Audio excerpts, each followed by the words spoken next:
Ciao mga tao! Buongiorno!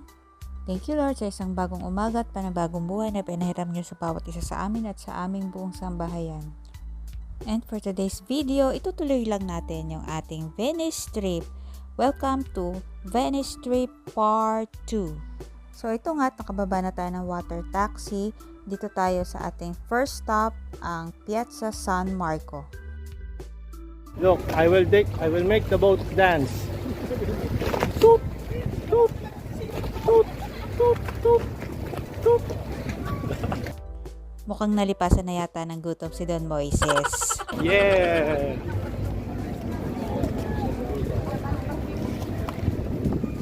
Anong lugar to? Piazza San Marco. This is Piazza San Marco. Piazza San Marco.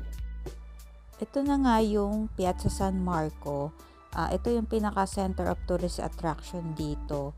Nag-decide kami na mag-water taxi instead na lakarin namin. Kasi di ba yung initial na plano namin is from there sa terminal ng bus. Maglalakad sana kami papunta dito na. Sobrang layo nun pala. Imagine yung tinakbo ng water taxi, that's around 20 to 25 minutes yata. Kung naglakad kami nun, baka Hagardos Versosa na kami pagdating dito. Hindi na namin ma-enjoy na mag-ikot-ikot dito. Ito pa naman yung pinakamagandang part dito. End to end kasi yon, yung pinagbabaan namin ng bus, yun yung starting point ng Grand Canal. Then itong Piazza San Marco, ito yung dulo ng Grand Canal. So kung naglakad kami, ay nako, ewan ko na lang, siguro ang laki ng pagsisisi namin. At sa sobrang init nga ng araw, ito't nagkakabilihan ng sombrero. Praise God, at napakaganda ng weather ngayon dito. Although mainit siya talaga, mas mabuti na to kaysa sa umuulan. Kasi yung day before ng biyahe namin na to, nagkikidlatan at umuulan sa Cagliari. Tapos yung forecast sa iba't ibang panig ng Italia is hindi talaga maganda, may ulan. So, ang ina-expect namin is umuulan ngayong araw na to ng biyahe namin. And natatakot nga kami baka na namin yung Piazza San Marco na nakalubog sa tubig. So, praise God, thank you Lord na hindi naman at napakaganda talaga ng weather. Hindi nasayang yung biyahe namin at talagang pinagbigyan kami. So, ito nga, hinahanap na namin yung Hard Rock para mag-lunch. Since tanghali na kami nakarating dito, around 11 na ata to. Kakain kami ng maaga para hindi kami makasabay dun sa karamihan. Ay, ang cute ng mga mga glassworks. So colorful. Gondolas.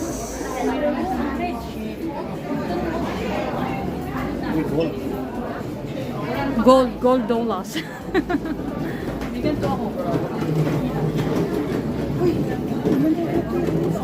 Oh, dapitaw.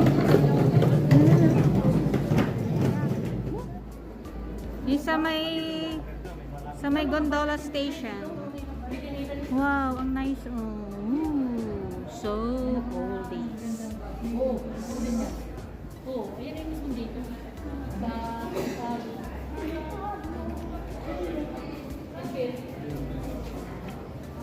Here is the gondola station. There's Hard Rock.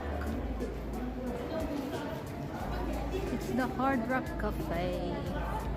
Ooh, gondola.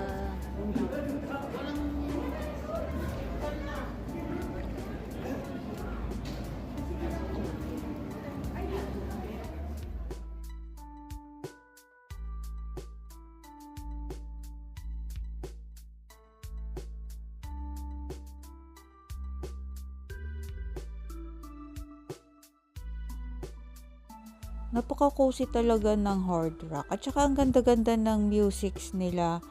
Kaya lang hindi ko naman mailagay dito sa video natin kasi baka bawal, masayang lang yung vlog. So ito na nga't maaga nga kaming kumain para hindi nga kami makasabay doon sa karamihan ng tao mamaya sa lunchtime. Look, wala pang masyadong tao. At sigurado mamaya ay mahaba ng pila at matagal ang paghihintay ng food. Ito, tapos na nga kaming kumain, kaya sasakay na kami ng gondola. Meron na kasing gondola station sa tapat mismo ng Hard Rock. Yun yung napili ko na station kasi maganda yung route nila. Kada station ng mga gondola is may kanya-kanyang route. Kaya nga lang dahil lunchtime na, magla-lunch break na yung mga gondolier. Kaya ibababa lang nila yung mga pasahero nila at pinapark na nila yung mga gondolas. And mamaya na daw 2 o'clock yung resume nila. Pero merong isang station dito na malapit lang din doon sa may station ng Hard Rock na bumabiyahe pa sila. 2 lang yung gondola dito sa station na to. Siguro talagang sinadyang open sila para kahit papano hindi matigil yung biyahe.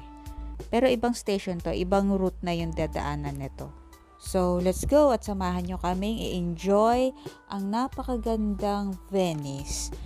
Riding a gondola. That red building, ang house daw po ni Mozart, Wolfgang Mozart,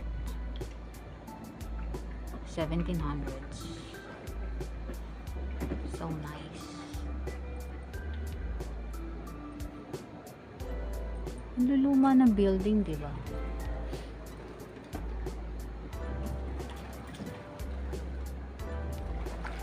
Kasi hindi nila ginagawa yung mga buildings. Ooh, tingnan mo ko.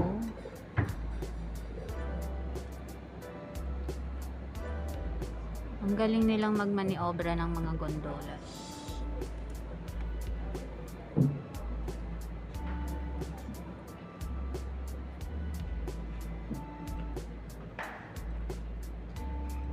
Ang tahimik ano?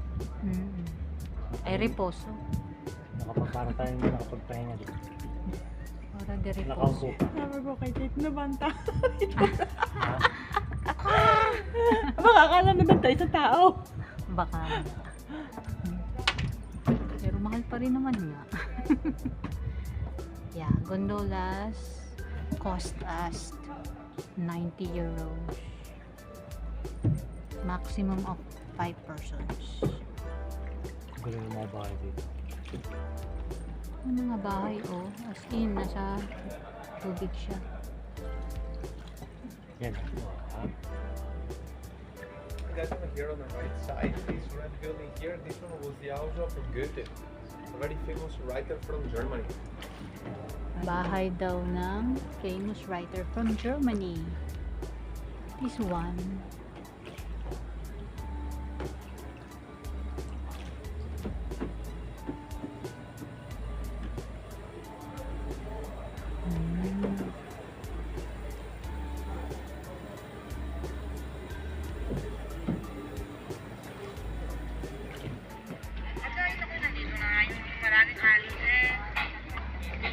Look, oh, tingnan mo yung ano nila, oh, may tubig, yung hagdan nila, yung entrance. Ponte del Teatro.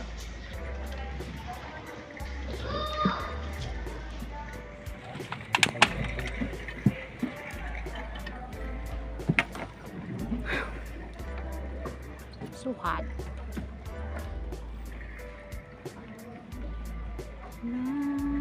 Nice. Ay mo, hindi na tayo.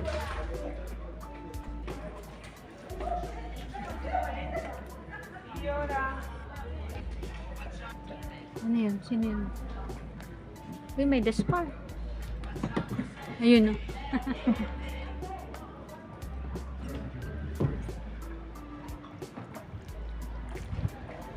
And habang ini-enjoy natin ang beautiful sceneries ng Venice through our gondola ride, ay isisingit natin ang ating Italian word of the day. And our Italian word for today is pranzo. Pranzo means lunch.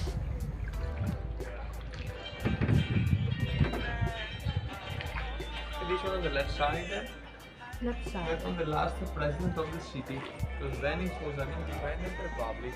Okay. Ah, it's the last dog.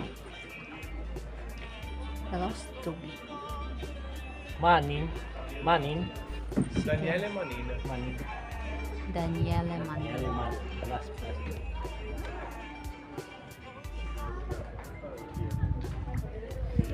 Very nice. Cani altri, adesso torneremo in Italia, vediamo cani altri. Vabbè, adesso. Ok, ciao. 500 years old building. Wow.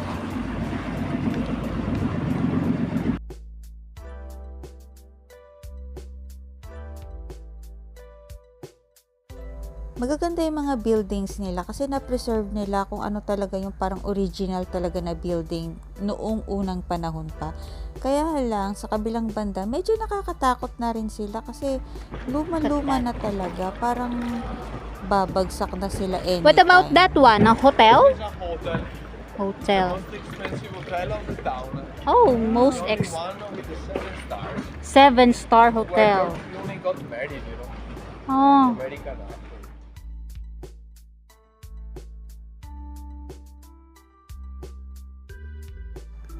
So, ayun na nga, habang nag-gondola ride tayo dito, maikwento ko lang na talagang napag-google ako eh. Google nyo rin para malaman nyo talaga yung history ng Venice. Nakakatuwa, nakaka-amaze kasi isipin na makatayo talaga yung mga building sa tubig. Kung paano ginawa yung foundation niya, napakagaling. Imagine, di ba, kung paano nila ginawa itong buong island na to na mano-mano lang. Wala pa namang mga high-tech na mga kagamitan nung unang panahon, di ba? Tapos nagawa nila ito. Imagine, di ba, kung paano nila ginawa yung foundation ng buong city na to. Ang solid. Hindi naman to tatagal ng ganitong katagal tong city na to kung puchi-puchi lang yung foundation nila, di ba? Napaka-amazing. Wala. As in, mapapawaw ka na lang talaga. As in, wow talaga tong lugar na to. restaurant sa tabi ng kanal. Cute. Ponte de Colone.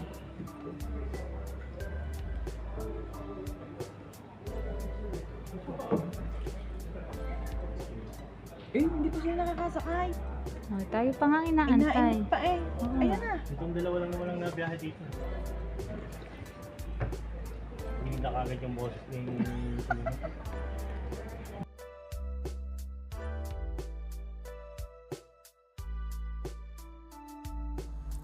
At dito na nga po nagtatapos ang ating gondola rides. Bale, nakaikot na po tayo at babalik na tayo kung saan tayo sumakay kanina. I hope na enjoy ninyo ang ating gondola ride. Hanggang dito na lang po muna. Until next time, samahan nyo po kami ulit sa ating part 3 ng ating Venice trip. Ciao!